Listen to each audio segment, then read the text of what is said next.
CAA रद्द करना है, एनपीआर एनआरसी को रद्द करने का दावा करना है। कर्नाटक कांग्रेस के लिए एक चिराग बना है। मेरी वेरी हम्बल रिक्वेस्ट है, जो मुसलमानों को सदमा हुआ है वो सदमे के लिए आपका मैनिफेस्टो बदलाइए। सर, हाल ही में जो है कांग्रेस वालों ने, कांग्रेस पार्टी की जानिब से उनका मैनिफेस्टो रिलीज किया गया है, लेकिन एक बड़ी बात जो कि माइनॉरिटी के ताल्लुक से हो, मुसलमानों के ताल्लुक से हो, उन्होंने वो बात को नज़रअंदाज की है, जो कि एनसीसीए जो इलेक्शन से पहले सीए का नाम लेकर मुसलमानों को डरा रहे थे, इस बात को जो है कहीं ना कहीं कांग्रेस पार्टी ने नज़रअंदाज किया है। अगर वो चाहते तो अपने मैनिफेस्टो में एनआरसी हो, एनपीआर हो, सीए हो, इस तरह के काले कानून को हम रद्द करेंगे, इस तरह का वो मैनिफेस्टो में अपने इस्तेमाल कर सकते थे, लेकिन ये बात को कहीं ना कहीं नज़रअंदाज किया गया है। तो आपकी क्या राय है इस पर?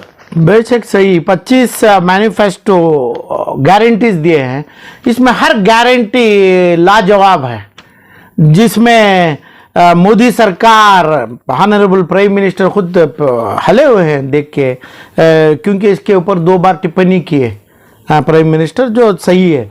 मगर सीएए एनपीआर एनआरसी शुरू करके कितने हजार मुसलमान जेलों में गए, जेलों में सड़े, इसको शुरुआत कांग्रेस करी, राहुल गांधी किए, सोनिया गांधी किए, तमाम किए। तो कहाँ हमारे मल्लिकार्जुन खड़गे साहब, कहाँ सिद्धरामैया जी, कहाँ डीके शिव कुमार, कहाँ है हमारे मुसलमान सलीम अहमद और नसीर अहमद और तमाम ये लोग जितने भी हैं, हमारे हाउसिंग मिनिस्टर जमीर साहब, ये सभी कहाँ है? क्यों? अरे भाई, एक मैनिफेस्टो आता है कर्नाटक का, कांग्रेस की आंख है हिंदुस्तान के लिए। अभी केरल में भी कई कर्नाटक से लाइट डाल रहे हैं कांग्रेस के नाम से, कांग्रेस के सरकार से जो जमीर अहमद को पावर दिया गया है। तो ये लोग तो मैनिफेस्टो बनाने में होना था, ये कमेटी में ये लोग होना था, तो सीएए को रद्द कर दिए, एनपीआर एनआरसी को दफन कर दिए, जबानी नहीं है। और कॉन्स्टिट्यूशनल अमेंडमेंट को, जो अमेंडमेंट के नाम से अपना आनंद कुमार हेगड़े को ड्रॉप किया,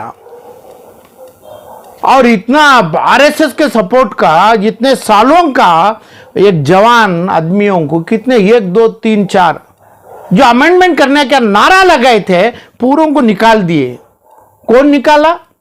तो भाजपा से निकाले, आरएसएस से निकाले और मोदी सरकार निकाले। तो अब ये कॉन्स्टिट्यूशनल अमेंडमेंट का सवाल क्यों लाए? इसमें 50% लेना है, यानी 50% तो ऑलरेडी है, supreme court, honourable supreme court का ऑर्डर है रिजर्वेशन में। अब ये क्या है रिजर्वेशन, यानी एससी एसटी ओबीसी, ये अभी प्लस करके ये लाना, अमेंडमेंट चेंज करने के बाद भी मैनिफेस्टो से निकालना है। सीएए रद्द करना है, एनपीआर एनआरसी को रद्द करने का दावा करना है, वादा करना है मुसलमानों को, जो लोग सफर हुए हैं इसमें, जो लोग तकलीफ उठाए हैं, कम से कम ये लोगों के लिए तो भी, अदरवाइज सीएए से कोई मुश्किलात नहीं। कई बार मेरा बयान आ चुका है। अक्टूबर 31 2014 के पहले कौन कौन आए थे नॉन मुस्लिम्स में, 4 कम्युनिटी सब कास्ट, ये लोगों को सिटीजनशिप देंगे। मगर आप लोग तो बताए असदुद्दीन ओवैसी की जबानी हो गई थी, दूसरी जबान नहीं आती उनकी, एमआईएम की, और अपनी एएपी जो जेल में है बंदा उसका, और ये लोग, ये तमाम लोग करें ना। अभी मैनिफेस्टो मिलते हैं, ये लोगों के साथ मिलजुल के सरकार बनाएंगे, आप सरकार आपकी होगी तो क्या सीए लागू करेंगे क्या? और क्या उम्मीद है मुसलमानों को, जो आपके ऊपर अंधी मोहब्बत रखा है, वन साइड मोहब्बत रखा है, एक तरफ का लव हुआ है मुसलमानों को, मुसलमान चाहता है, आपकी चाहत यही तरकीब दिख रही है। तो 15 दिन का टाइम, 12 से 15 दिन का टाइम, आलम पाशा, मेरी रिक्वेस्ट, मेरी अपील खड़गे के सामने, सिद्धरामैया जी, डीके शिव कुमार, ये मुसलमानों के सामने, और दूसरे जो नाम बोला मैं रखूंगा, मेरी अपील है, मेरी वेरी हम्बल रिक्वेस्ट है, जो मुसलमानों को सदमा हुआ है वो सदमे के लिए आपका मैनिफेस्टो बदलाइए, नया मैनिफेस्टो लाइए। यहां तक अमेंडमेंट का, कॉन्स्टिट्यूशन अमेंडमेंट की जो जबानी बात है उसको भी रोकिए आप।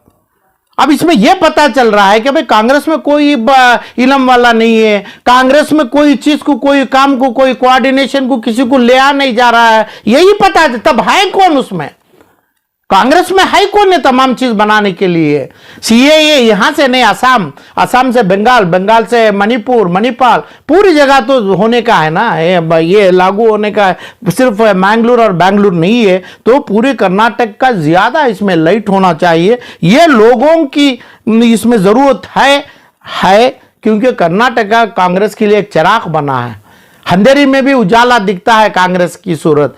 तो 15 रोज के बाद यानी इलेक्शन के पहले 4 दिन के पहले ये चीज को वापस नहीं लिए, यानी कॉन्स्टिट्यूशन अमेंड करने की बात कांग्रेस से वापस नहीं लिए, और सीएए एनपीआर की बात करने की बात जो छेड़ा गया, जो छेड़छाड़ी किया, ये चीज तमाम चीज को उसमें लाके हमें रद्द करेंगे, हमें अमल करेंगे, हमें या इसको अमल नहीं करेंगे, इसका दफन करेंगे, इसका कफन बनाएंगे, मुसलमानों को जब तक नहीं बोलेंगे, ये मुसलमान इसमें कंफ्यूज है जो लग रहा है। तो मेरे टाइम के बाद मैं ये तमाम चीजों के कांग्रेस के खिलाफ नारे उठाएगा आलम पाशा। अब ये 12-14 दिन मुसलमानों की बात के ऊपर, मुसलमानों की कहने पे मैं ये लोगों को टाइम दे रहा हूं। मेरी मांग है आप मैनिफेस्टो बदलाइए, यानी इसके बाद ईद के बाद और इलेक्शन के 2-4 दिन के पहले आलम पाशा का फिर बयान होगा, और इसके बयान में ये चीज मैनिफेस्टो आपका बदला नहीं, आपका मैंडेट नहीं बदला, आपका इंप्लीमेंटेशन नहीं बदला,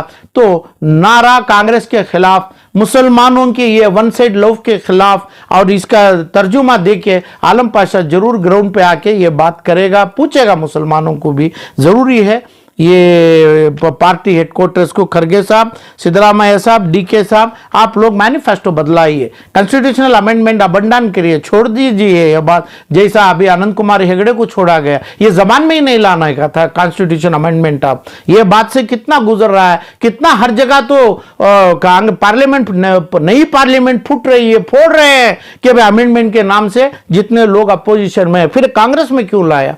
इसी टाइम पे ये जो बीमारी है कोविड से खराब है, अमेंडमेंट के नाम से आप लाया, ये भी आप कंसीडर करिए। सीएए का आप एकदम स्पेसिफिक मैनिफेस्टो रिलीज करिए, इसके साथ या एडिशनल करिए, नहीं तो आलम पाशा आपके खिलाफ जाएगा, मुसलमानों को वन साइड लव खत्म करेगा, इंशाल्लाह जरूर होगा।